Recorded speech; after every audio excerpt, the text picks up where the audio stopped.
Hello guys, good morning all of you and welcome back to our channel again. हम discuss कर रहे थे 12th chapter nature of light यानी प्रकाश की प्रकृति के बारे में। और लास्ट क्लास में हमने इस चैप्टर के दो इम्पॉर्टेंट टॉपिक पढ़ लिए हैं, जो है प्रकाश का व्यतिकरण और प्रकाश का विवर्तन। उससे रिलेटेड न्यूमेरिकल क्वेश्चंस भी हम डिस्कस कर चुके हैं, तो आई होप आपने साथ साथ में पढ़ लिया होगा और इन दोनों टॉपिक को बड़े अच्छे से समझ लिया होगा। अब इस चैप्टर में हमारे पास एक लास्ट टॉपिक बच जाता है, जो है पोलराइजेशन ऑफ लाइट यानी प्रकाश का ध्रुवण।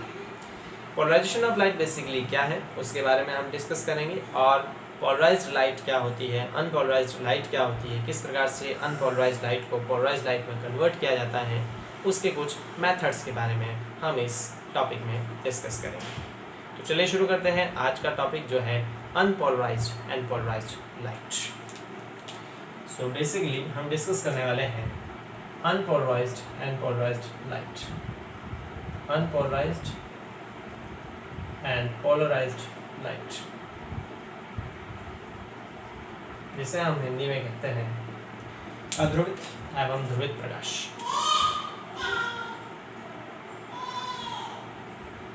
अध्रुवित एवं ध्रुवित प्रकाश।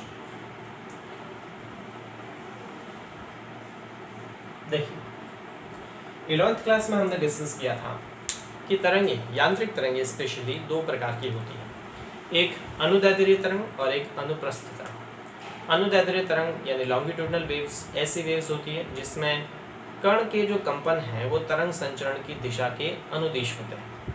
एग्जाम्पल के तौर पर अगर हम देखें तो स्प्रिंग से अगर हम स्प्रिंग सिस्टम एक बनाएं, कुछ इस प्रकार का स्प्रिंग सिस्टम अपन बनाएं जिसमें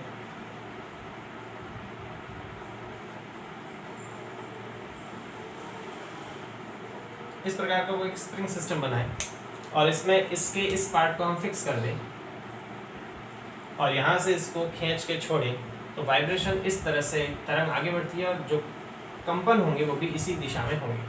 तो इस प्रकार की जो तरंग होती है उसे अपन लॉन्गिट्यूडनल वेव्स कहते हैं, यानी अनुदैर्ध्य तरंग कहते हैं। 11th क्लास में इसके बारे में डिस्कस कर चुके। तो ऐसी तरंग जिसमें कणों के जो वाइब्रेशन है, कंपन है, वो तरंग संचरण की दिशा के अनुदिश होता है, उसे अपन लॉन्गिट्यूडनल वेव्स यानी अनुदैर्ध्य तरंग कहते हैं।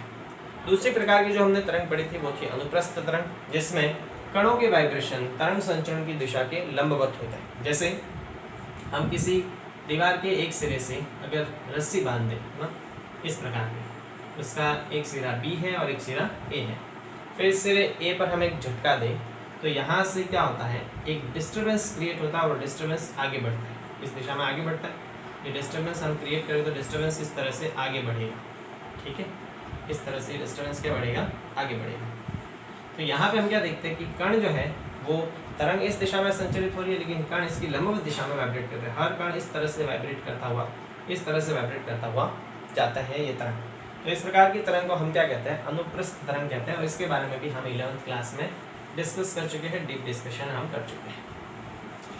फाइनली प्रकाश की प्रकृति को समझने के लिए 1864 में क्लार्क मैक्सवेल ने सिद्धांतिक रूप से थियोरेटिकली बताया कि प्रकाश विद्युत चुंबकीय तरंगों के रूप में संचरित होता है, इलेक्ट्रोमैग्नेटिक वेव्स। अब इलेक्ट्रोमैग्नेटिक वेव्स बेसिकली क्या, इलेक्ट्रोमैग्नेटिक वेव्स में विद्युत क्षेत्र और चुंबकीय क्षेत्र एक दूसरे के लंबवत कंपन करते हैं और तरंग संचरण की दिशा के भी लंबवत होते हैं, ठीक है।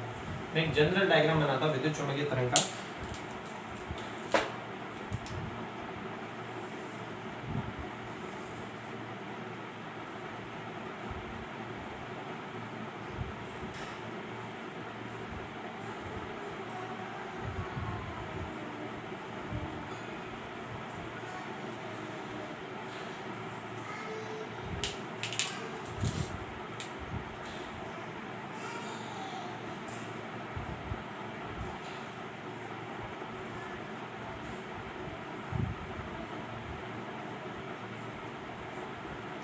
ये विद्युत चुंबकीय तरंग का एक जनरलाइज्ड डायग्राम है, जिसमें ये विद्युत क्षेत्र है और ये चुंबकीय क्षेत्र के वाइब्रेशन है। हालांकि हम इस चैप्टर में ये डिस्कस नहीं कर रहे हैं, विद्युत चुंबकीय तरंग ये मैं बता चुका हूँ इससे पहले वाले लेक्चर में भी कि हम इसके लिए डेडिकेटेड चैप्टर दे रखा है, तो उसमें डिटेल से डिस्कस करेंगे, हम विद्युत क्षेत्र पढ़ेंगे, चुंबकीय क्षेत्र पढ़ेंगे डिटेल में, तब कहीं जाके हमें ये वास्तविक में समझ में आएगा। हम यहाँ पे केवल हमारे काम की बात कर रहे हैं, अनपोलराइज्ड लाइट क्या होती है उसके बारे में बात कर रहे हैं, ठीक है। तो यहाँ पर तरंग संचरण की जो दिशा होती है ये होती है संचरण की दिशा, संचरण की दिशा।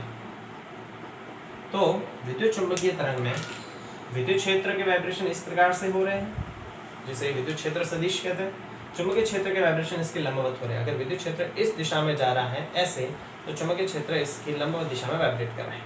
अब विद्युत क्षेत्र के वाइब्रेशन इस दिशा में हो रहे हैं, इस तरह से विद्युत क्षेत्र के वाइब्रेशन हो रहे हैं, इस दिशा में तो हो रहे हैं विद्युत क्षेत्र के वाइब्रेशन, और तरंग इस दिशा में संचरित हो रही है। तो हम देखते हैं कि तरंग संचरण की दिशा के लंबवत वाइब्रेशन हो रहे हैं, मतलब ये विद्युत चुंबकीय तरंग भी एक अनुप्रस्थ प्रकृति की तरंग होती है। अब तरंग से रिलेटेड जो भी हमें प्रकाशिक घटनाएं दिखती हैं, जो भी हम तरंग से रिलेटेड कोई भी प्रकाशिक घटना की बात करें, तो सभी प्रकाशिक घटनाओं के लिए इसका विद्युत क्षेत्र सदिश ही रिस्पॉन्सिबल होता है। तरंग से रिलेटेड जितनी भी प्रकाशिक घटनाएं होती है उन सभी के लिए इसका विद्युत क्षेत्र सदिश ही रिस्पॉन्सिबल होता है। इसलिए इस विद्युत क्षेत्र सदिश को हम प्रकाश सदिश भी कहते हैं, लाइट वेक्टर प्रकाश सदिश भी कहते हैं। विद्युत क्षेत्र सदिश को प्रकाश सदिश भी कहते हैं, क्योंकि इस विद्युत चुंबकीय तरंग से रिलेटेड जितने भी प्रकाशिक घटनाएं होती है उन सभी के लिए केवल विद्युत क्षेत्र ही रिस्पॉन्सिबल होता है। तो ये जनरल जो प्रकाश होता है, सामान्य प्रकाश, वो विद्युत चुंबकीय तरंग के रूप में उत्सर्जित होता है। अब हम ये देखते हैं कि जो नॉर्मल प्रकाश होता है, उस नॉर्मल प्रकाश में एक विद्युत चुंबकीय तरंग नहीं होती, बल्कि बहुत सारे विद्युत चुंबकीय तरंगें उत्सर्जित हो रही होती है। किसी भी प्रकाश स्रोत से प्रकाश उत्सर्जित हो रहा है तो उसमें एक विद्युत चुंबकीय तरंग नहीं होती, बल्कि बहुत सारी विद्युत चुंबकीय तरंगें होती है, जिनकी आवृत्ति भी अलग अलग होती है, जिनकी तीव्रता और जिनकी जो तरंग दैर्ध्य वो भी अलग अलग होती है। जैसे गामा रेडिएशन हो सकती है, एक्स रेडिएशन हो सकती है, माइक्रोवेव होती है, रेडियो तरंग होती है, विजिबल लाइट है। विजिबल लाइट में भी हमारे पास अलग अलग रंगों की जो तरंग दैर्ध्य वो अलग अलग होती है। तो कहने का मतलब किसी भी प्रकाश स्रोत से बहुत सारी विद्युत चुंबकीय तरंगें उत्सर्जित होती है। किसी भी प्रकाश स्रोत से बहुत सारे विद्युत चुंबकीय तरंगें उत्सर्जित होती है, मतलब नॉर्मल जो प्रकाश होता है, सामान्य प्रकाश होता है, उसमें बहुत सारे विद्युत चुंबकीय तरंगें होती है। अब अगर ये बहुत सारे विद्युत चुंबकीय तरंगें एक प्रकाश में है, तो इसका मतलब क्या है कि उन सभी विद्युत चुंबकीय तरंगों में विद्युत क्षेत्र के जो कंपन हो रहे हैं वो जरूरी नहीं है कि एक ही तल में हो। उन सभी विद्युत चुंबकीय तरंगों में विद्युत क्षेत्र के जो कंपन है वो अलग अलग दिशाओं में होंगे। कहने का मतलब किसी तरंग की अगर मैं बात करूं, मान लेते हैं कि हम इस तरंग की मैं बात करूं, एक विद्युत चुंबकीय तरंग है और अगर ये विद्युत चुंबकीय तरंग इस दिशा में आ रही है, मान लेते हैं बोर्ड के लंबवत दिशा में विद्युत चुंबकीय तरंग संचरित हो रही है, मैं इसको डॉट से रिप्रेजेंट कर देता हूँ, ठीक है। मान लेते हैं ये डॉट का मतलब है कि तरंग बोर्ड के लंबवत दिशा में संचरित हो रही है। तो इसमें विद्युत क्षेत्र का कंपन किस किस तरह से हो सकता है? इसमें विद्युत क्षेत्र का कंपन मान लेते हैं इस तरह हो रहा है, इस दिशा में हो रहा है विद्युत क्षेत्र। दूसरी कोई विद्युत चुंबकीय तरंग है जो बोर्ड के लंबवत ही इस दिशा में आ रही है और इसमें विद्युत चुंबकीय जो विद्युत क्षेत्र के कंपन है वो इस तरह हो रहे हैं, इस दिशा में विद्युत क्षेत्र कंपन कर रहे हैं। तीसरी कोई विद्युत चुंबकीय तरंग अपन मान लेते हैं और इसमें विद्युत क्षेत्र के कंपन इस दिशा में हो रहे हैं, मतलब इस तरह से विद्युत क्षेत्र वाइब्रेट कर रहा है। चौथी को विद्युत चुंबकीय तरंग मानते हैं जिसमें विद्युत क्षेत्र के कंपन इस दिशा में हो रहे हैं। तो हम क्या देखते हैं कि सभी विद्युत चुंबकीय तरंगों में विद्युत क्षेत्र के कंपन अलग अलग तल में होंगे। अब नॉर्मल प्रकाश इन सभी विद्युत चुंबकीय तरंगों से मिलकर बना होता है, तो इन सभी को अगर मैं मिक्स करूं तो हम क्या देखते हैं कि प्रकाश संचरित इस दिशा में हो रहा है, तो किसी विद्युत चुंबकीय तरंग में तो विद्युत क्षेत्र इस दिशा में वाइब्रेट हो रहा है, किसी में इस दिशा में वाइब्रेट हो रहा है, किसी में इस दिशा में वाइब्रेट हो रहा है, किसी में इस दिशा में वाइब्रेट हो रहा है। मतलब सामान्य प्रकाश यानी कि सामान्य प्रकाश में विद्युत क्षेत्र के कंपन जो है वो लगभग हर संभव दिशा में होते हैं और इसी प्रकार की लाइट को हम अनपोलराइज्ड लाइट यानी अध्रुवित प्रकाश कहते हैं। एक बार वापस मैं आपको समझाता हूँ, समझिए क्या। सामान्य प्रकाश विद्युत चुंबकीय तरंगों से मिलकर बना होता है। किसी भी प्रकाश स्रोत से उत्सर्जित प्रकाश में बहुत सारी विद्युत चुंबकीय तरंगें होती हैं। अब इतनी सारी विद्युत चुंबकीय तरंगें होगी तो सभी विद्युत चुंबकीय तरंगों में, सभी तरंगों में जो विद्युत क्षेत्र के वाइब्रेशन होंगे वो एक ही तल में नहीं होंगे, अलग अलग तल में होंगे। मान लेते हैं बोर्ड के लंबवत विद्युत चुंबकीय तरंग उत्सर्जित हो रही है, इस दिशा में तरंग उत्सर्जित हो रही है, तो इस तरंग में वाइब्रेशन मान लेते हैं इस दिशा में हो रहे हैं दूसरी किसी तरंग में वाइब्रेशन इस दिशा में हो रहे, तीसरी किसी तरंग में वाइब्रेशन इस दिशा में है, और चौथी किसी तरंग में वाइब्रेशन इस दिशा में। इस तरह हर तरंग में वाइब्रेशन जो है वो अलग अलग तल में हो रहे होंगे। नॉर्मल प्रकाश तो इन सभी विद्युत चुम्बकीय तरंगों से मिलकर बना है, तो इन सभी को जोड़े तो हम देखते हैं कि तरंग जब इस दिशा में संचरित हो रही है तो इसमें वाइब्रेशन जो है, विद्युत क्षेत्र के वाइब्रेशन वो लगभग हर संभव दिशा में होते हैं, और इसी प्रकाश को हम अध्रुवित प्रकाश कहते हैं। क्लियर है गाइस? तो हम अध्रुवित प्रकाश की क्या डेफिनेशन लिख सकते हैं? यहाँ से अगर हम अध्रुवित प्रकाश की डेफिनेशन लिखें तो क्या आ जाएगी? देखिए, अध्रुवित प्रकाश, अध्रुवित प्रकाश या अनपोलराइज्ड लाइट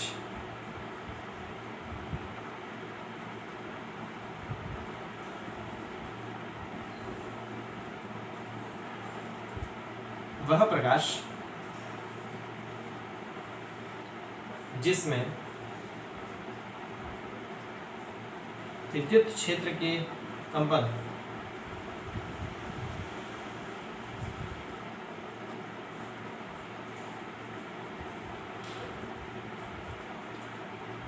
हर संभव दिशा में होते हैं, संचरण की दिशा के लंबवत।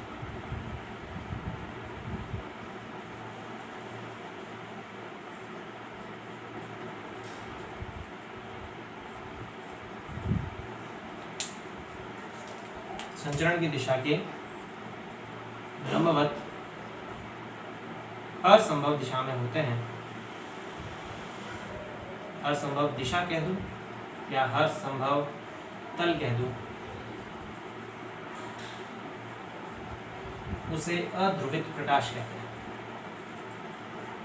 उसे अध्रुवित प्रकाश कहते हैं। मेरी बात समझ गए होंगे आप कि ऐसा कोई भी प्रकाश जिसमें विद्युत क्षेत्र सदिश के वाइब्रेशन हर पॉसिबल डायरेक्शन में हो रहे। क्यों हो रहे? क्योंकि जो सामान्य प्रकाश है वो बहुत सारे विद्युत चुम्बकीय तरंगों से मिलकर बना होता है, और हर विद्युत चुम्बकीय तरंग में विद्युत क्षेत्र के जो वाइब्रेशन हो रहे हैं वो हर संभव दिशा में हो सकते हैं, अलग अलग दिशाओं में होगी।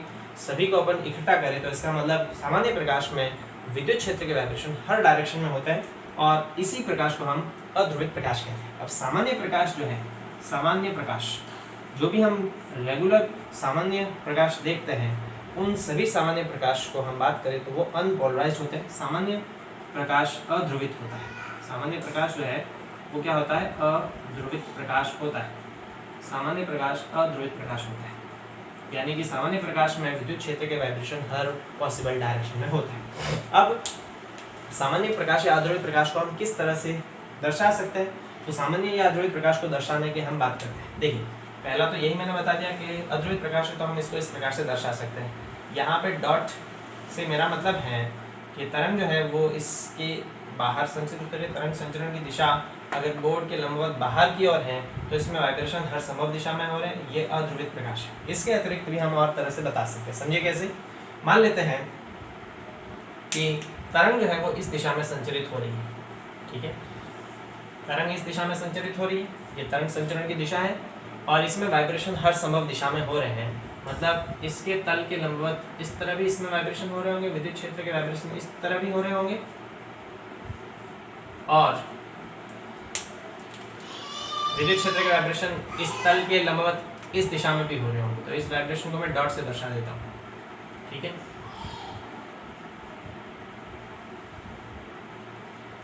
तो समझिए ये भी अध्रुवित प्रकाश है। अध्रुवित प्रकाश कैसे?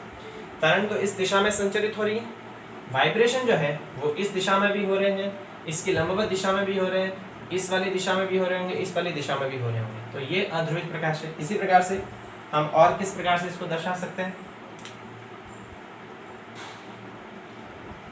यह है अध्रुवित प्रकाश और यह है अध्रुवित प्रकाश। ये दोनों अध्रुवित प्रकाश है। अब देखिए ये किस प्रकार से मैंने बताया। जैसे मान लो हमारे पास इसी के एग्जाम्पल की बात कर लेते हैं। ठीक है, समझिए ये जो वाइब्रेशन हो रहा है गाइस, जैसे मैं इसको बताऊं, चलिए ये ठीक है। वैसे ये अध्रुवित प्रकाश, ये भी अध्रुवित प्रकाश है जिसमें वाइब्रेशन हर संभव दिशा में होता है। क्लियर है? तो इसका स्क्रीनशॉट ले लीजिए, देन अपने फेरगाम में कर लीजिए। अब हम बात कर लेते हैं ध्रुवित प्रकाश के बारे में। तो इसको रफ कर देता हूँ मैं। अध्रुवित प्रकाश को हम ध्रुवित प्रकाश के बारे में डिस्कस करते हैं।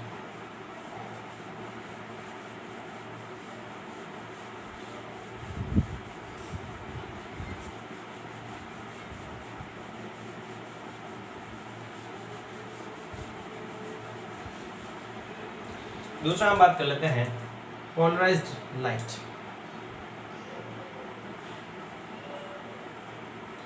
यानी कि ध्रुवित प्रकाश।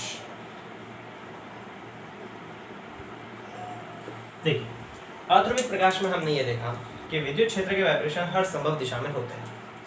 अगर किसी प्रकाश में विद्युत क्षेत्र के जो वाइब्रेशन हो रहे हैं वो किसी एक ही दिशा या एक ही तल में हो तो ऐसे प्रकाश को हम ध्रुवित प्रकाश कहते हैं। तो डेफिनेशन क्या आएगी? यदि प्रकाश में विद्युत क्षेत्र सदिश के कंपन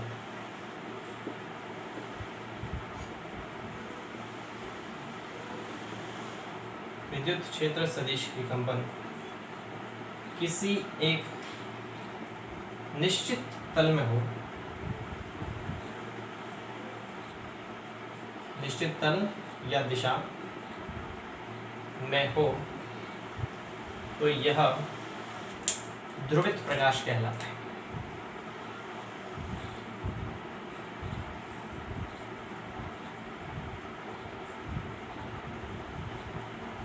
ठीक है, अगर प्रकाश में विद्युत क्षेत्र के कंपन हर संभव दिशा में हो तो उसे अपन अध्रुवित प्रकाश कहते हैं। जैसे ये अध्रुवित प्रकाश है, ये क्या है? अध्रुवित प्रकाश। ये भी क्या है? अध्रुवित प्रकाश। इसमें विद्युत क्षेत्र के कंपन हर संभव दिशा में हो रहे हैं।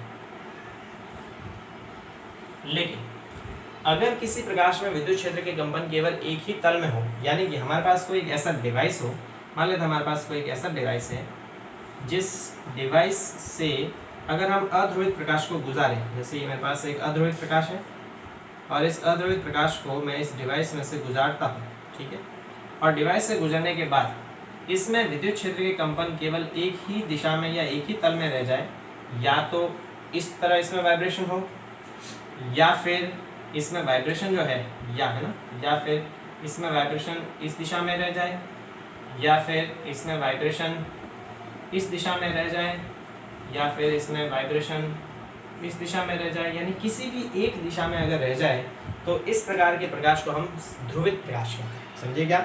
यदि वाइब्रेशन जो है विद्युत क्षेत्र के वाइब्रेशन हर संभव दिशा में हो रहे हो तो ऐसे प्रकाश को तो हम क्या कहते हैं? ऐसे प्रकाश को हम अध्रुवित प्रकाश कहते हैं। लेकिन अगर अध्रुवित प्रकाश को हम किसी ऐसे मटेरियल से, ऐसे पदार्थ से, डिवाइस से गुजारे कि उससे गुजरने के बाद उसमें वाइब्रेशन केवल एक ही तल में बचे रह जाए, जैसे ये वाला प्रकाश देखिए, इसमें विद्युत क्षेत्र के वाइब्रेशन केवल इस दिशा में हो रहे हैं, एक ही दिशा में, तो ये भी मेरे पास कौन सा प्रकाश आ जाएगा? ये भी मेरे पास ध्रुवित प्रकाश है, मतलब एक ही तल में इसमें वाइब्रेशन हो रहा है। या फिर इसमें वाइब्रेशन इस तल में हो जाए केवल तो भी ये ध्रुवित प्रकाश होगा, या फिर इसमें वाइब्रेशन केवल इस तल में रह जाए या फिर इस तल में रह जाए।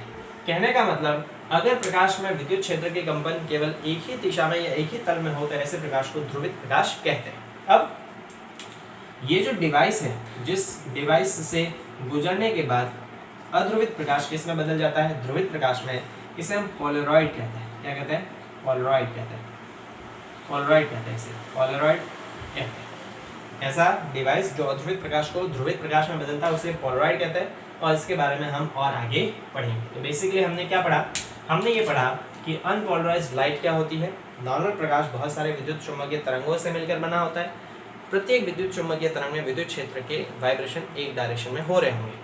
जब बहुत सारे विद्युत चुम्बकीय तरंगें मिलेगी तो इसमें वाइब्रेशन, हर विद्युत चुम्बकीय तरंग में विद्युत क्षेत्र के वाइब्रेशन अलग अलग दिशा में हो रहे होंगे। इन सभी को जोड़ेंगे तो इसका मतलब हमारे पास जो प्रकाश आ रहा है उसमें विद्युत क्षेत्र के वाइब्रेशन हर संभव दिशा में हो रहे होंगे, और ऐसे प्रकाश को अध्रुवित प्रकाश कहते हैं। या तो इसको इस तरह से दर्शाते हैं या फिर इसको इस तरह से दर्शाते हैं। यदि हम क्या करें कि अध्रुवित प्रकाश को किसी ऐसे डिवाइस से गुजारे जिससे गुजरने के बाद इसमें जो हर संभव दिशा में वाइब्रेशन हो रहे थे वो वाइब्रेशन केवल एक ही दिशा में रह जाए, या तो वाइब्रेशन इस दिशा में हो या इस दिशा में, यानी ऐसा प्रकाश जिसमें वाइब्रेशन हर संभव दिशा में नहीं होगी, केवल एक ही दिशा में होता है, ऐसे प्रकाश को ध्रुवित प्रकाश कहते हैं। या तो हम इसको इस तरह से दर्शा सकते हैं, ये भी ध्रुवित प्रकाश है, या फिर हम इसको दूसरे किस प्रकार से दर्शा सकते हैं।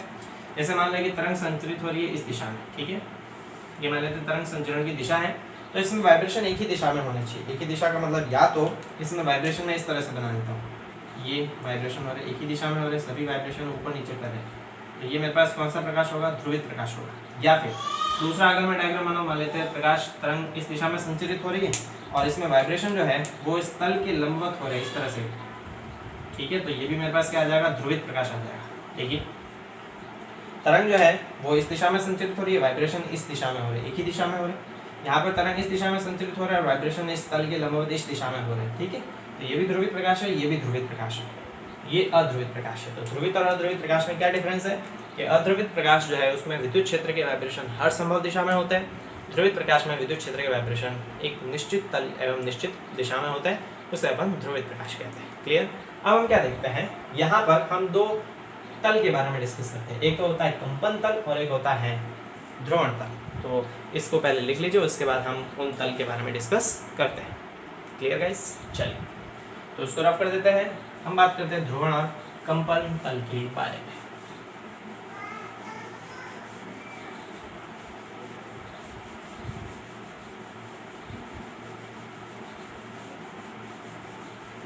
चलिए हम बात करते हैं ध्रुवण एवं कंपन तल, कंपन एवं ध्रुवण तल,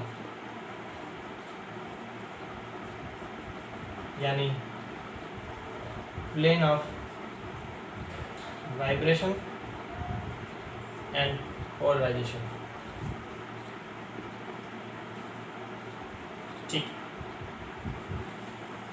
मान लेते हैं हमारे पास एक पोलरॉइड दे रखा है। पोलरॉइड का मतलब ऐसा डिवाइस जो अध्रुवित प्रकाश को ध्रुवित प्रकाश में बदलता है।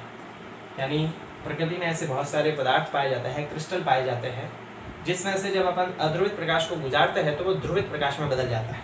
यानी जिसमें अध्रुवित प्रकाश को डालते हैं, जिसमें विद्युत क्षेत्र के वाइब्रेशन हर संभव दिशा में हो रहे हैं, तो उन पदार्थ से गुजरने के बाद उसमें विद्युत क्षेत्र के वाइब्रेशन एक ही दिशा में रह जाते हैं। ऐसे पदार्थों को अपन पोलरॉइड कहते हैं। ये कैसे काम करते हैं, क्यों ऐसा करते हैं, उसके बारे में हम आगे डिस्कस करेंगे। ठीक है, तो मान लेते हैं यहाँ पर कोई अध्रुवित प्रकाश आपतित होता है।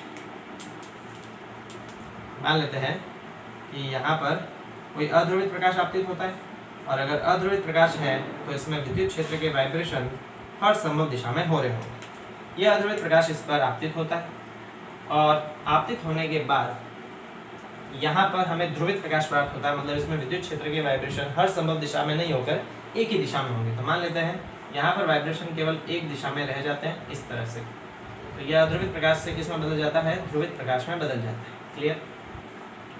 तो यहाँ पर हम क्या देखते हैं, ऐसा तल जिसमें विद्युत क्षेत्र के वाइब्रेशन होते हैं उसे अपन कंपन तल या वाइब्रेशन तल कहते हैं। ठीक है, यहाँ पर हम नाम दे देते हैं इसका ए,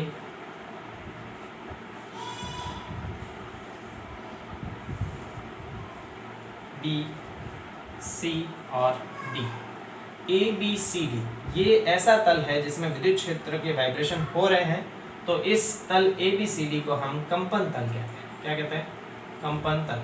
तो कंपन तल की क्या डेफिनेशन होगी, वह तल जिसमें विद्युत क्षेत्र के वाइब्रेशन होते हैं उसे अपन कंपन तल कहते हैं। ये कौन सा प्रकाश था, ये अध्रुवित प्रकाश था, अध्रुवित प्रकाश।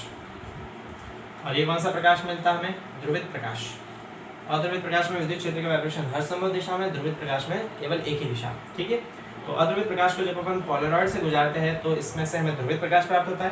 ध्रुवित प्रकाश में विद्युत क्षेत्र के वाइब्रेशन जिस तल में होते हैं, यानी उस तल को अपन कंपन तल कहते हैं। यहाँ वाइब्रेशन किस तल में हो रहे हैं, ए बी सी डी, इस तल में वाइब्रेशन हो रहे हैं, तो इस तल को अपन कंपन तल कहते हैं। अब इस वाइब्रेशन तल के लंबवत जो तल होता है उसे हम कंपन तल की जगह ध्रुवण तल कहते हैं। ठीक है, तो इसके लंबवत अपन एक और तल ले लेते हैं। मैं बना देता हूँ यहाँ पे, इसे बना देते हैं।